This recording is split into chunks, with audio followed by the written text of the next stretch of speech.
Assalamualaikum warahmatullahi wabarakatuh. Selamat pagi dan salam sejahtera buat kita semua. Pada pagi hari ini saya akan presentasikan hasil resume workshop rumah penelitian. Nama saya Yusri Effendi, NIM 1970-88022, program studi Magister Teknologi Informatika.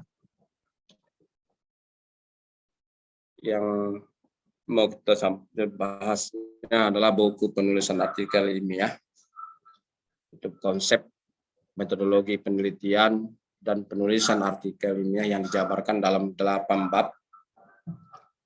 Bab 1 adalah membahas tentang pendahuluan, bab 2 tentang tahap pelakuan riset, yang ketiga metodologi penelitian, bab 4 desain metodologi, bab 5 adalah penulisan artikel ilmiah, bab 6 adalah proses review paper, bab 7 adalah etika penulisan paper, bab 8 adalah studi kasus, ya, seperti dalam jurnal Q1.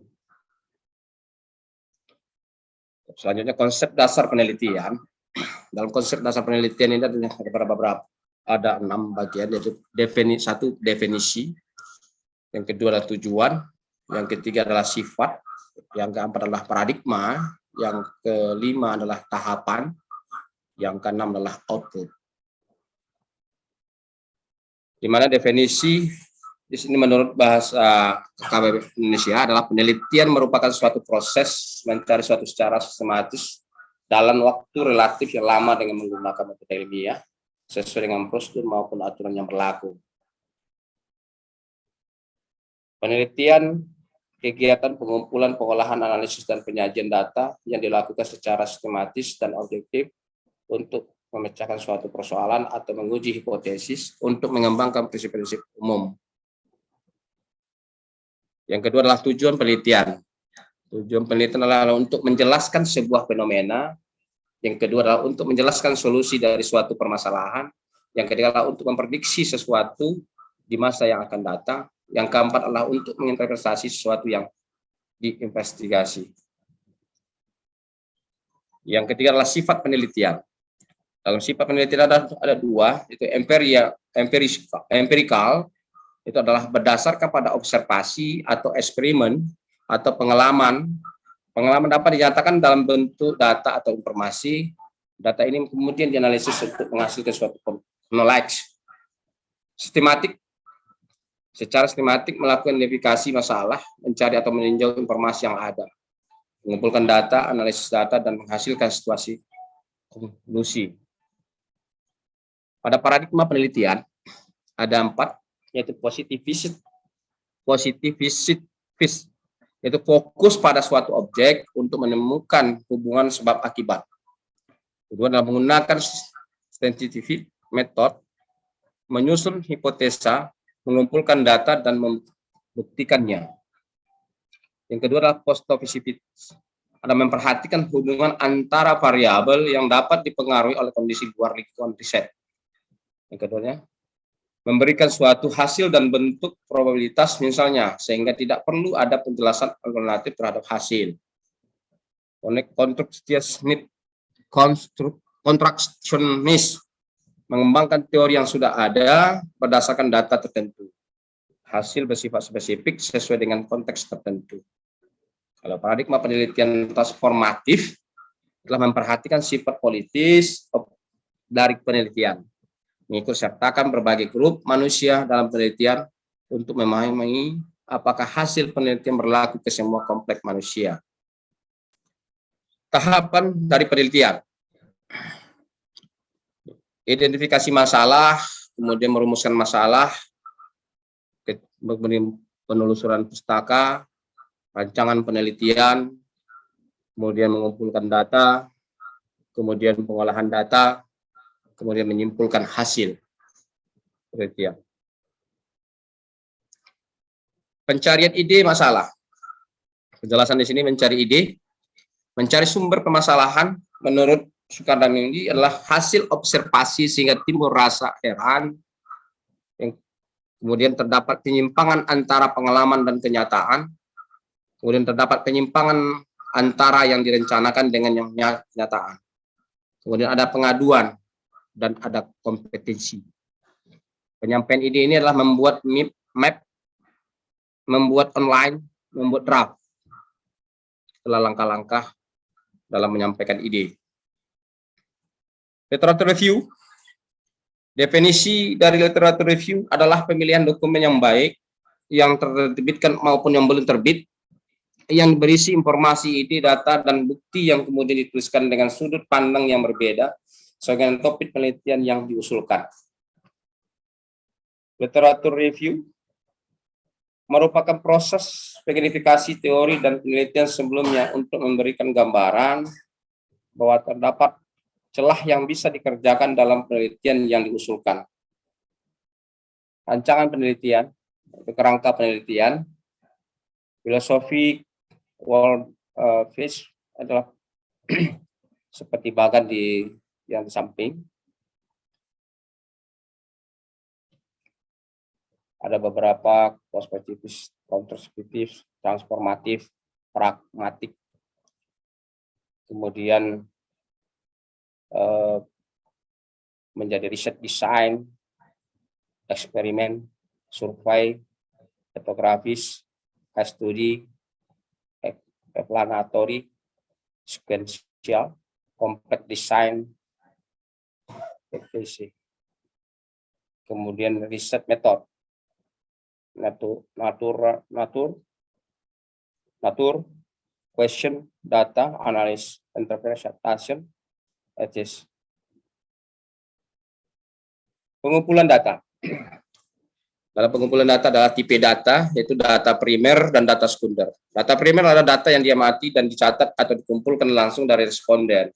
Data sekunder adalah data memenuhi baik dalam maupun di luar organisasi untuk tujuan tertentu selain investigasi saat ini. Dari bawah ini adalah data bagan dari data primer, data sekunder, kemudian observasi, kuesioner. Nah, data primer itu adalah observasi, bisa dilakukan dengan kuesioner, eksperimen. Kemudian data sekunder itu data print atau data elektronik. Kemudian tipe sampling data. Tipe of sampling adalah pertama adalah random atau probability sampling. Turunkan lagi sampling random, sampling, start like random sampling. Itu adalah proportionate started sampling. Use this for not started sampling. Nah, cluster sampling. Untuk cluster sampling adalah single stack, kemudian double stack, bisa dilakukan dengan multi stack.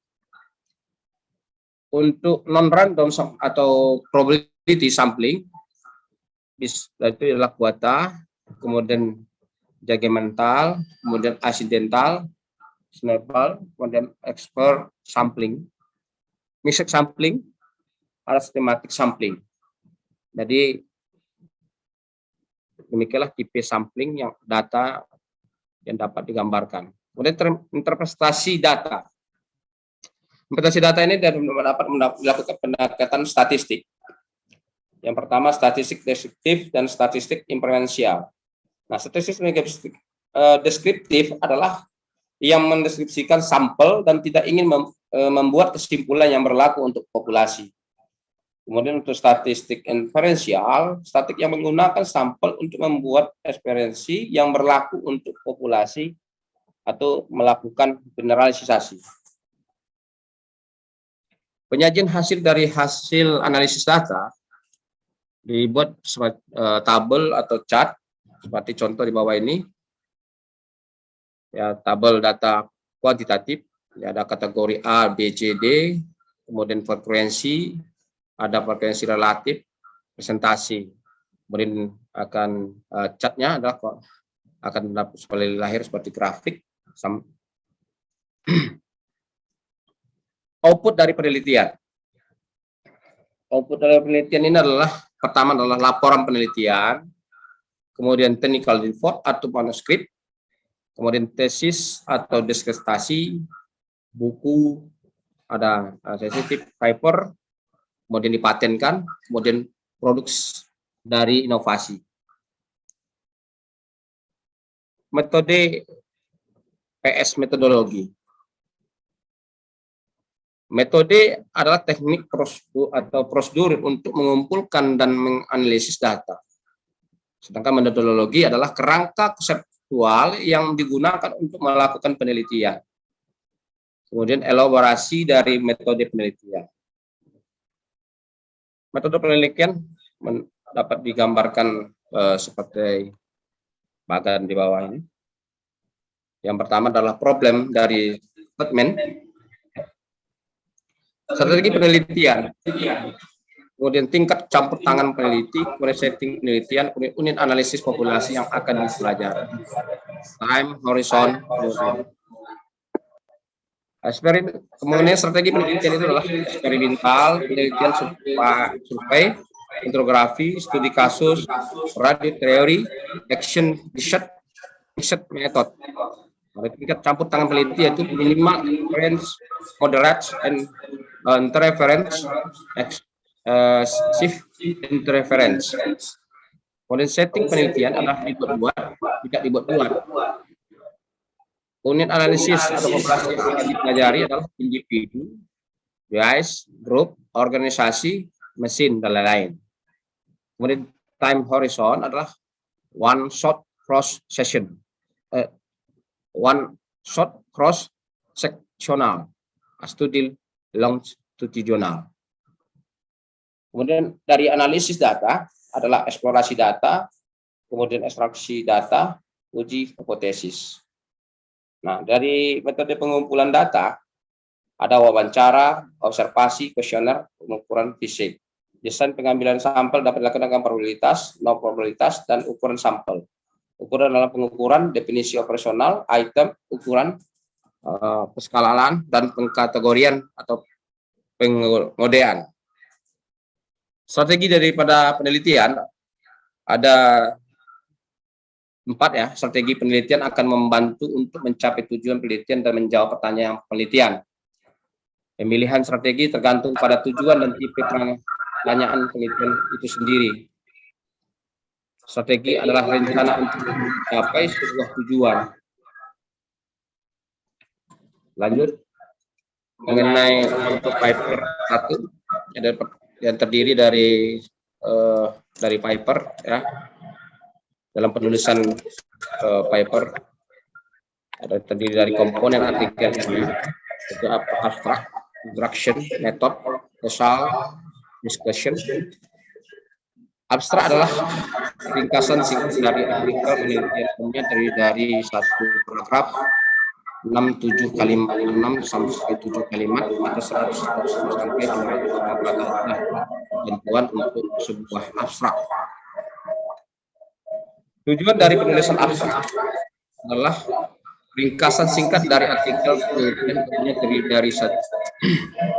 Abstrak ini memungkinkan pembaca mendapatkan atau esensi artikel yang cepat untuk memutuskan pembaca apakah membaca makalah lengkapnya. Abstrak mempersiapkan pembaca untuk informasi rinci, analis, dan argumen dalam makalah lengkap. Abstrak yang membantu membaca mengingatkan poin penting dari makalah Anda. Laman pencarian dan database bibliografi menggunakan abstrak serta judul untuk mengidentifikasi istilah kunci untuk mengindeks makalah yang telah diterbitkan. Jadi apa yang Anda masukkan dalam abstrak dan judul Anda sangat penting untuk membantu peneliti lain menemukan makalah atau artikel Anda. Publish jurnal maupun konferensi seringkali memiliki persyaratan khusus untuk abstrak. Jadi Anda harus mencari dan mengikuti pedoman apapun dari jurnal yang Anda tulis. Kemudian penjelasan tentang introduction. Introduction adalah atau pendahuluan pada suatu artikel merupakan wadah untuk Satu, membaca latar belakang yang diperlukan untuk memahami makalah Anda. Kemudian status pengetahuan di bidang Anda, kemudian pertanyaan yang memotivasi Anda beserta spesifikasinya. Kemudian mengarahkan pembaca dari area subjek umum ke topik penyelidikan tertentu. Bagaimana Anda berusaha menjawab pertanyaan atau metode dan temuan utama dari penelitian.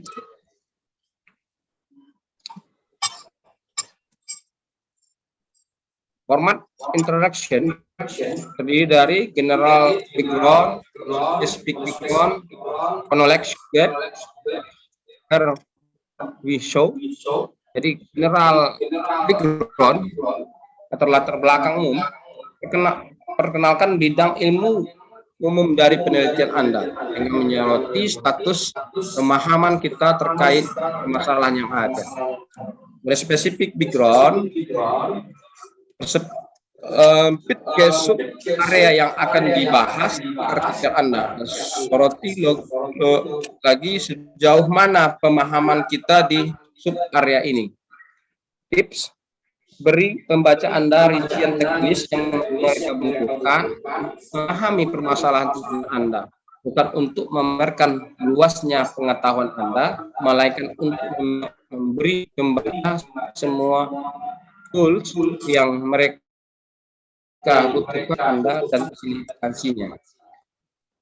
Beri knowledge gap, setelah membahas apa yang kita ketahui, kelas apa yang tidak kita ketahui secara khusus, fokus pada pertanyaan yang memotivasi penelitian Anda.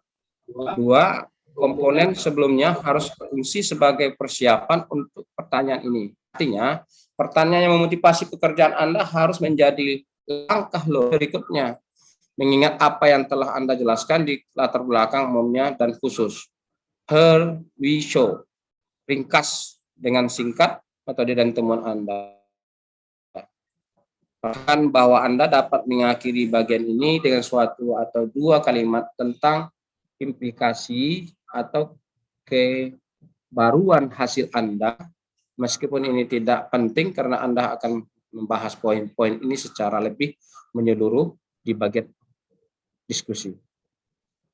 Terima kasih. Demikian yang dapat saya sampaikan. Terima kasih. Wassalamualaikum warahmatullahi wabarakatuh. Selamat siang.